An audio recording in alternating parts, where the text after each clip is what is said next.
राहुल सभी साथियों को जोहार और क्रांतिकारी सलाम पेश करता हूँ। मित्रांनो, 24 सप्टेंबरला जी घटना झाली ती सर्व आदिवासी परिवारांसाठी पूर्णपणे धक्कादायक होती।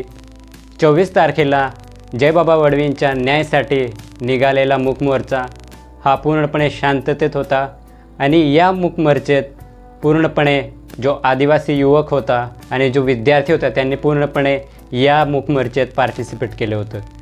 मित्रांनो, या मूक मोर्चेत जे विद्यार्थी होते, काही युवक होते आणि अशा युवकांना पोलिसांनी 142 लगभग मॅक्सिमम याच्यात आपले आदिवासी युवक आहे, विद्यार्थी आहे जे 16-17 वर्षाचे आहे, काही 21 ते 25 दरम्यान जास्त मॅक्सिमम मुलं आहे, अशा मुलांना पोलिसांनी अटक केले आहे। मी याच्यावर एक सांगू शकतो मित्रांनो की जयबाबा वडवींच्या न्याय मिळवून देण्यासाठी जे पोरं निघाले होते ते मग काही त्यांचा पाप होता का ते आदिवासी युवक व हत्या झाली आणि त्यांच्यासाठी न्याय मिळवून देण्यासाठी त्यांच्या परिवाराला ते त्यांनी पाप केला होता का? जे पोरं हॉस्टेलहून पोलिसांनी उचलले ते एकदम इनोसेंट होते पोरं, त्यांना पोलिसांनी उचलले। समजून घ्या, एका समाजात जर अन्याय होत आहे आणि जे पोरं शिकलेले आहे, जे शिकत आहे ते त्यांच्या विरुद्ध म्हणजे लढत आहे तर त्यांना पोलीस उचलून चालले जात आहेत। त्या हा पाप का पोरांचा आहे का, त्या विद्यार्थी पोरांचा आहे का, त्या हॉस्टेलमध्ये राहत आहे त्यांचा आहे का?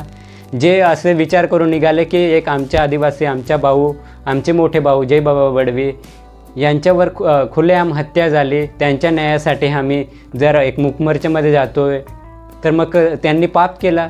त्या विद्यार्थ्यांनी त्या मूक मोर्चामध्ये जाऊन जे पोरांनी पार्टिसिपेट केले, काही बाहेरी लोकांनी येऊन किंवा काही राजकीय दृष्टीने त्याला पूर्णपणे हिंसक वळण दिली, याच्यामध्ये त्या पोरांची काय चूक होती? जे 16-17 वर्षाचे पोरं शिकत होते त्यांची काय चूक होती? जे पोरं आपल्या भविष्यासाठी एक फ्युचर आहे, ते आपल्या भारतासाठी फ्युचर आहे, ते आदिवासी समाजासाठी ते एक त्यांचं भविष्य आहे, तेच पोरं शिकून पुढं आदिवासी समाजाचे पूर्ण समाज सुधारक बनतील, कोणी कलेक्टर बनेल, कोणी SP बनेल, कोणी डॉक्टर बनेल, जे पुढे येऊन आपल्या समाजात काम करेल, आपल्या देशासाठी काम करेल। ही त्यांची चूक होती का? त्यामध्ये जाऊन मूक मोर्चेमध्ये जाऊन हा पूर्णपणे पोलिसांना मी सांगू इच्छितो की हे आमच्या आदिवासींवर आवाज दाबण्याचा प्रयत्न करताय, पूर्णपणे चुकीचा आहे। जो विद्यार्थीचं भविष्य तुम्ही संपवत आहे त्या परिवारावर काय किती धक्कादायक ही घटना घडली असेल आणि त्या परिवारावर काय बीतेल, त्यांच्यावर काय येईल की एखाद्या परिवाराचा एक मुलगा आहे, त्या परिवाराचा फॅमिली विचार करते माझ्या मुलगाला मी कलेक्टर बनवणार आणि त्यांचं भविष्य बनेल, आणि एखादा म्हणतो की माझा मुलगा डॉक्टर बनवून एक चांगला काम करेल समाजात, लोकांचं जीव वाचवेल, असा विचार त्यांनी स्वप्न बघितले। त्या स्वप्नावर पाणी फिरवण्याचं काम पूर्णपणे पोलिसांनी केले आहे। तुम्ही जे लोक आहेत त्यांना पकडा नाही, ज्यांनी हिंसक वळण दिली त्यांना प्रॉपर पकडा। तुम्ही अशा मुलांना का पकडताय जे हॉस्टेलमध्ये विद्यार्थी आहे, त्यांचं भविष्य बनवत आहे, त्या भविष्य संपवण्याचा प्रयत्न करताय। ज्या प्रकारे 142 आदिवासी युवकांना त्या पोलिसांनी पकडले, जे पोरं एकदम इनोसंट होते अशा पोरांना उचलले त्यांनी।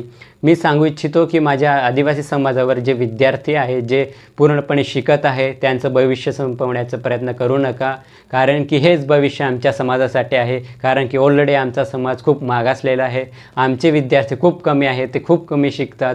तर जर तुम्ही त्यांच्या स्वप्नावर पाणी फिरवून देणार तर हे पूर्णपणे आदिवासी समाजावर, नंदुरबारच्या जेवढे पण आदिवासी समाजावर त्यांच्यावर पूर्णपणे अन्याय होत आहे, हे स्पष्टपणे दिसतोय।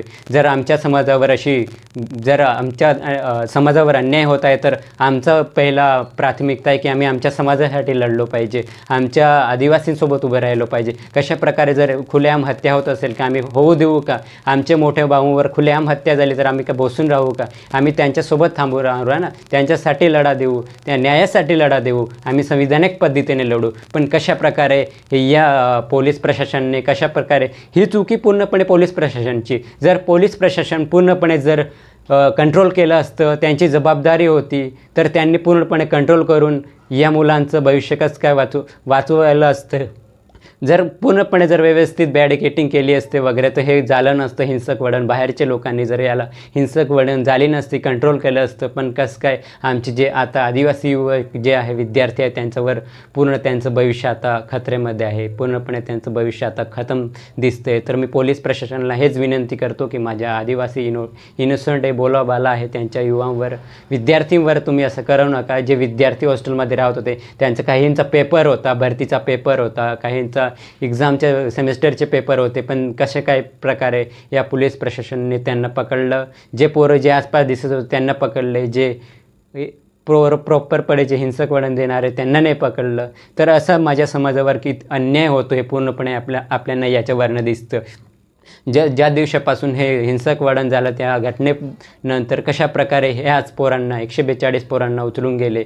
मी सांगू इच्छितो की ज्या प्रकारे हे प्रशासन करतंय तर त्या पोलीस आणि जे पण कलेक्टर असते, जिल्हाधिकारी, पोलीस, या पोलिसांची पूर्णपणे जबाबदेही आहे. त्यांनी उत्तर दिलं पाहिजे, उत्तरदायित्व आहे त्यांच्याकडे की जर ही हिंसक घटना घडली कसं काय, पूर्णपणे त्यांनी उत्तर दिलं पाहिजे. जर त्यांनी उत्तर नाही दिलं तर माझ्या पूर्ण आदिवासी समाज, पूर्ण नंदुरबार समाज हा मागणी करतो की तुम्ही तात्काळपणे रिझाईन करा, तुम्ही राजीनामा द्या. आणि आमच्या आदिवासीवर असा अन्याय असं होत असेल तर आम्ही सहन करणार नाही. कशाप्रकारे आमचा एक विद्यार्थी आहे, भविष्य तुम्ही पूर्णपणे विद्यार्थ्यांचं पूर्णपणे खतऱ्यात टाकून दिलं आहे. तर माझं हेच म्हणणं आहे पोलिसांनी की असं करू नका, आमच्या आदिवासीवर अन्याय होत आहे, करू नका हे सर्व. पूर्णपणे मी सांगू इच्छितो काही अजून एक याच्यामध्ये एक सुशीलकुमार पावरा, त्यांना 12:30 वाजता त्यांना पोलिसांनी उचललं. जो माणूस नेहमी रोडवर असतो, जो आदिवासींच्या अधिकारासाठी तो लढत असतो, त्याला तुम्ही पकडलं. ठीक आहे, तुम्ही त्यांना पकडलं. जो कधी पण आजपर्यंत त्यांनी ना पोलीस प्रशासनाला असे म्हणजे घेराव केला नाही, असे मोठमोठे आंदोलन केले नाही की त्यांनी पूर्णपणे एकदम अहिंसकपणे त्यांनी आंदोलन केले. पूर्णपणे एखादी रॅली काढली असेल किंवा बसले असतील, ते धरणावर बसले आहे, असे एकदम लोकांना असं गोळा करून थोडे एकदम त्यांनी आंदोलन असे एकदम अहिंसक पद्धतीने केलेले, शांतपूर्ण केलेले आहे. पण कशा प्रकारे तुम्ही या खोट्या म्हणजे या कारवाई करून त्यांच्यावर खोटा आरोप लावून तुम्ही याच्यामध्ये फसवणूक केली त्यांचीही. कशा प्रकारे मी याचं पूर्ण सांगतो की त्यांनी आजपर्यंत असे कलेक्टर घेरावसुद्धा नाही केले. तुम्ही त्याच्यावर खोटा आरोप करून त्यांना तुम्ही उचललं गेलं आहे, त्यांच्यावर आरोप लावला आहे. मी पोलीस प्रशासन सांगतो की अशा प्रकारे जो करताय, जे गैर आदिवासी कंप्लेंट करताय आमच्या आदिवासी बांधवांना, जे उचलले सर्व आदिवासी बांधवांना जे 142 आहे, तर त्यांना पूर्णपणे न्याय द्या. नाही तर तुम्ही त्या पदावरून हटा. एक तर राजीनामा द्या, तुम्ही SP असेल किंवा जे पण जिल्हाधिकारी, पूर्णपणे राजीनामा द्या आणि माझ्या समाजाला न्याय द्या. आमची एकच मागणी आहे माझ्या पूर्ण समाजाची, तुम्ही पूर्णपणे राजीनामा द्या. तुमच्याने नाही झालं हे पूर्ण प्रशासन तुम्ही जर कंट्रोल केलं असतं तर हिंसक वळण झालं नसतं. माझे जो युवा आहे, जो माझा विद्यार्थी आहे, जो आपल्या समाजासाठी पूर्ण भविष्य आहे, या भारतासाठी भविष्य आहे, त्या भविष्य नष्ट काम या प्रशासनाने करते. हा प्रशासन करत आहे, कसं आवाज दबवण्याचा प्रयत्न करते. पण मी सांगू इच्छितो की जर असंच अन्याय होत असेल तर आम्ही पूर्णपणे लढा देऊ आणि माझ्या समाजाला आम्ही नक्कीच आम्ही न्याय मिळवून देऊ. कशा प्रकारे आवाज दाबण्याचा हा प्रशासन करे, हा सरकार करते, प्रशासन की आवाज दाबण्याचा प्रयत्न करतं, पण हे होऊ देणार नाही आम्ही. जोपर्यंत तुम्ही आम्हाला न्याय देत नाही तोपर्यंत आम्ही हा लढा देऊ. आणि माझ्या समाजासोबत आम्ही पूर्णपणे थांबलेलो आहे.